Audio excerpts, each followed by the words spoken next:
faut avec Jésus. Sans Jésus, tu ne vivras pas la vérité de ta vie. C'est ce que la Bible veut simplement dire. Mais tu vivras. Mais parfois les mensonges de ta vie. Pour vivre réellement ce que Dieu t'a destiné sur la terre. Là, il faut Jésus. Sans lui, tu ne vivras pas seul. Les bonheurs que Dieu t'a destiné sur la terre. Pour entrer en possession de cela, il faut que tu les cherches avec Jésus. Il faut que tu associes Jésus dans cela. En d'autres termes, le Seigneur Jésus voudrait nous dire quoi? Tes efforts, tes capacités, tes énergies, sans lui, si tu ne l'associes pas avec lui, c'est l'échec. Est-ce que tu peux acclamer Dieu pour ça? Amen. C'est ça la vérité, bien aimé. Ton mariage sans Jésus, ça n'aura aucun impact. Tes enfants, leur éducation, sans associer Jésus à cela, il n'y aura rien de bon, frère. Tu n'auras aucun résultat. Même ton ministère sans Jésus, ça sera une caverne de voleurs. Alléluia. Amen. Bien-aimé, le Seigneur voulait seulement nous dire ici quoi? Cherchez Dieu. Cherchez Dieu. Cela veut dire chercher son idée. Chercher sa pensée. Chercher sa volonté. Chercher ce que Dieu pense. Chercher la position de Dieu. Devant tes problèmes, tu as des positions. Mais est-ce que c'est la position de Dieu? Devant tes problèmes, tu as des décisions. Mais est-ce que tes décisions-là sont les décisions de Dieu? Chercher la face de Dieu. Chercher Dieu, ça veut dire chercher la position de Dieu par rapport à tes problèmes. Bien-aimé, je vais te dire une chose. Toutes les personnes que tu vois avoir réussi dans la Bible avec Dieu, ils avaient un seul secret. Avant de faire tout, pas n'importe quoi, avant de tout faire, quand je dis tout faire, je ne dis pas tout en exclusivité. Non, j'ai pas dit ça. J'ai dit quand je dis tout, je n'ai pas mis tous avec sans exception. Quand j'ai dit tout, cela veut dire les décisions les plus importantes de ta vie qui demandent beaucoup de sagesse. Tu as besoin de Dieu.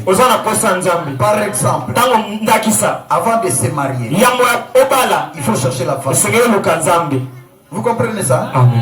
Mais je vais vous demander, est-ce qu'avant de s'habiller, j'ai besoin de demander à Dieu de quoi? Avant besoin de manger, est-ce que je peux vraiment demander à Dieu? Est-ce que avant vraiment de laver les habits, je peux demander à Dieu? Tu vois, Papa Guillaume? Oui. Voilà pourquoi j'ai dit quand j'ai dit tout, je ne parle pas de tout ce que les gens pensent. Je parle des décisions importantes de la vie. Si tu veux prendre un engagement, Surtout un engagement sacré. Il faut demander la volonté.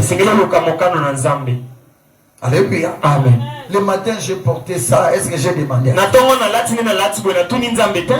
il faut qu'on soit franc. Alléluia. Amen. L'air mais c'est de là, là, il n'est qu'à tout et ça, style naïf. Oui.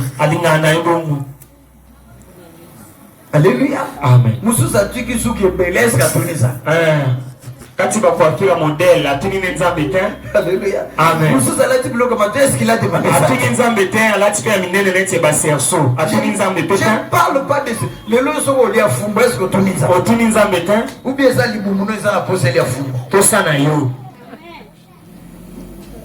Ok? Amen. Vous comprenez ça? Moi aussi, je suis pasteur. Est-ce qu'avant de manger, je demande à Dieu? Mon oreille est vraiment.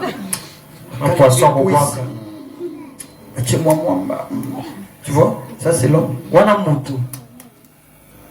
Mais je parle des grandes décisions de ta vie. Frère, si tu ne veux pas échouer, demande à Dieu qu'est-ce que tu dois faire. C'est ça, chercher la face de Dieu. Frère, hier beaucoup se sont engagés parce qu'ils voyaient la femme belle. Parce que ayokela moi si mawa. Mais le moi c'est akimaye. Soka tuna kanzambe. Parfois Dieu pouvait me dire n'ose pas. Amen. Dans tout ce que tu voudras faire, dans toutes les grandes décisions qui concernent ta vie et ta destinée, il faut chercher la face de Dieu. Quand je dis la face de Dieu, c'est la position de Dieu. Sinon tu vas regretter. Vous savez les plus grandes catastrophes sur la terre, c'est de marcher avec Dieu mais en échouant. Amen. Si vous regardez la plupart des chrétiens aujourd'hui, ils se prétendent marcher avec Dieu, avec la Bible, mais ils échouent.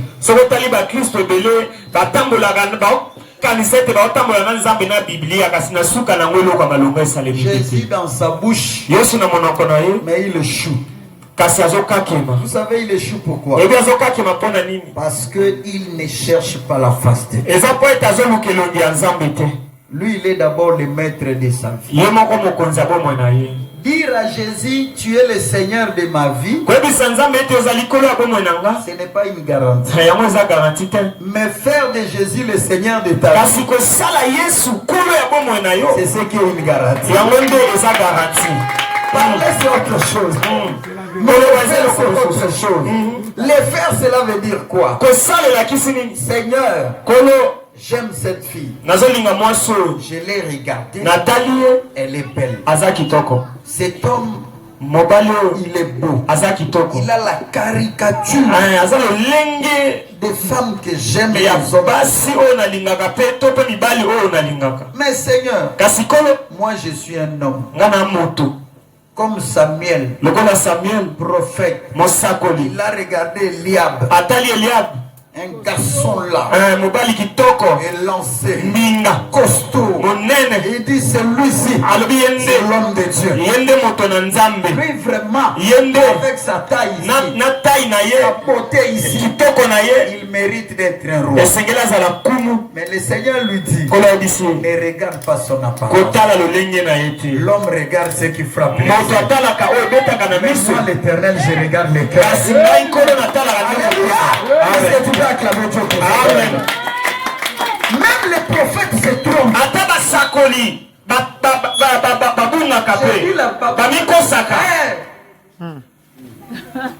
Mais c'est la vérité. Si tu ne veux pas, je déchire ce verset. Les prophètes échouent. Alléluia. Amen. Je vous dis, moi j'ai vu des prophètes tels comme ta petite veste, à beauté, papa tellement.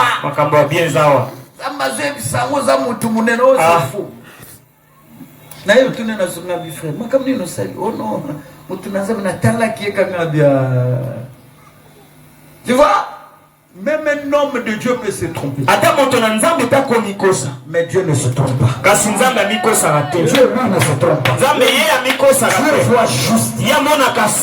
Samuel va dire, mais si ce n'est pas qui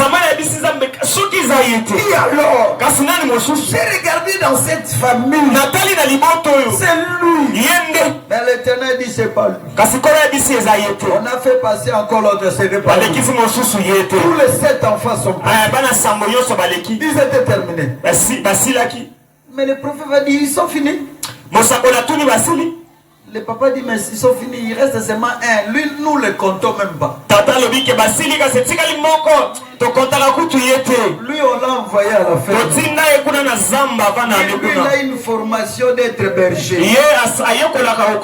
Nous, on ne compte pas. Je vais te dire bien aimé. Si les hommes ne te comptent pas, Dieu te compte. Les gens, vous allez entendre quelqu'un pleurnicher. Amen.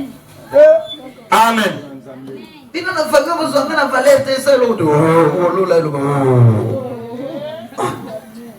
David dans sa famille, on ne les comptait pas.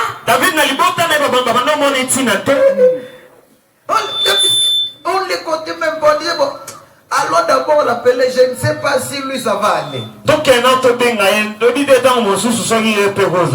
Mais Dieu avait fait un choix. Je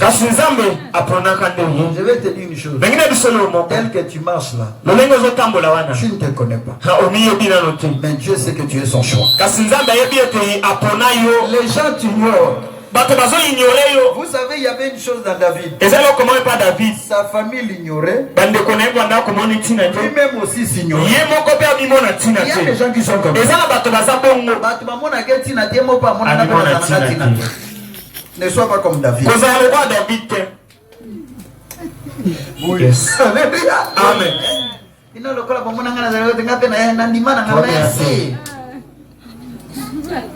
Ne sois pas comme ces gens.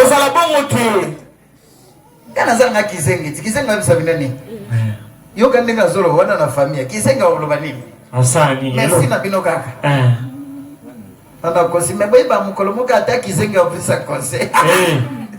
Faut pas dire ça. Ça c'est être les démons de sa vie. Alléluia. Amen. Ne t'ignore pas. Même si dans la famille on t'ignore. Bien aimé. Tu vois, quand nous regardons les gens, nous voyons autre chose. Mais pour comprendre la vérité des gens, il faut aller vers Dieu. Pourquoi? Dieu ne révèle pas l'extérieur de l'homme. Mais Dieu révèle l'intérieur de l'homme. Dieu révèle ce que l'homme est dans les dents. Vous savez pourquoi? C'est dit dedans que l'extérieur révèle. Alléluia. Amen. Mais si tu regardes l'extérieur, le diable travaille avec l'extérieur. Je vous dis. Amen. Vous savez que le diable travaille avec l'extérieur. Amen. Voilà, regardez, voilà pourquoi. Je vous dis, le diable travaille avec l'extérieur. Voilà pourquoi aujourd'hui, il y a des femmes à cause de la coco. Mais bazo chai banini biloko na boinga ni makeup azongi penza jeune fille yo boye bito buni sero yo monsieur balongoli biloko aranyo nyonso moni kasako le diable travaille avec l'extérieur. Satana sala kana mambo libanda. Attention, keba. Même si tu vois quelqu'un extérieurement bien,